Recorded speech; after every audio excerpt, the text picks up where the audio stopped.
so far with me.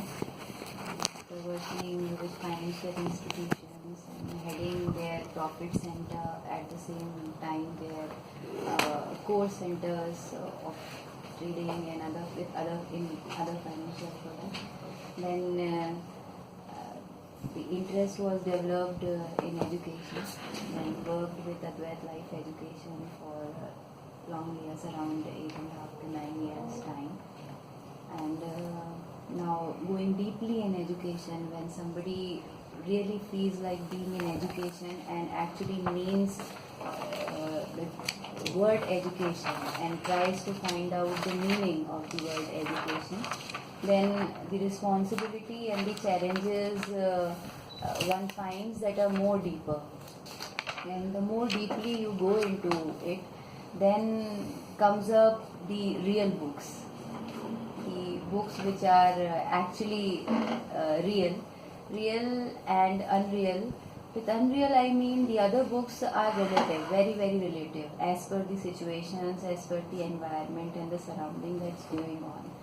And the real, by a real book, I mean the book that educates or that tells something or that has something in it that doesn't change, because its teachings are not coming from the surrounding. Because surroundings may change. Sometimes one particular thing is in one kind of this form of this glass or design of this glass is in. Maybe after 1 year time there could be another form of this glass. But then the water probably is something that won't change as long as the life is there.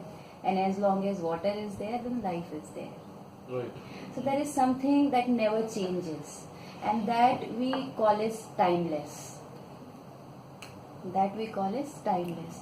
And that timeless thing, the timeless is the inspiration, is the source, is the light of everything that is going on around. See, everything. So, and the books, those offer that which is something about timeless. They are termed as wisdom books. They are termed as wisdom literature collectively, from everywhere what we could collect.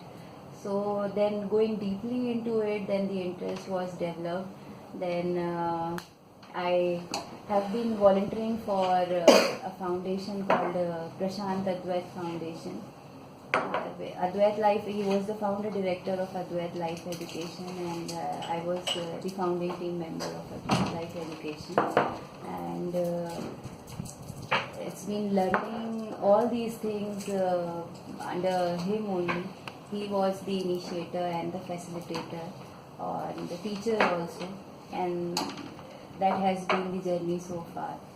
So I have been volunteering for Prashant Advait Foundation for the books Acharya Prashant has come up with, for the people, those who develop interest in knowing more, going deeper, understanding about the self and self-awareness, everything. So these books offer great help to the seekers and the people, those who value learning, those who seek something, and those who value learning, improvement, growth, development. So now something about Anubodh Foundation. After working in Advait Life Education, now came the need to create more and more ways that can introduce the wisdom teachings to people in a new possible ways, because there are already a common 2-3 ways. People do it in the form of discourses, people do it in the form of some master and the learner kind of setup. But I think the need is immense and everybody needs to know it, because it's about life and it's about everybody's mind and it's about everybody's life. So, and there is a need to create more and more new ways. So Anubodh Foundation exists for that, to create more and more new ways. How can the newer ways can be created and passed on to other people also.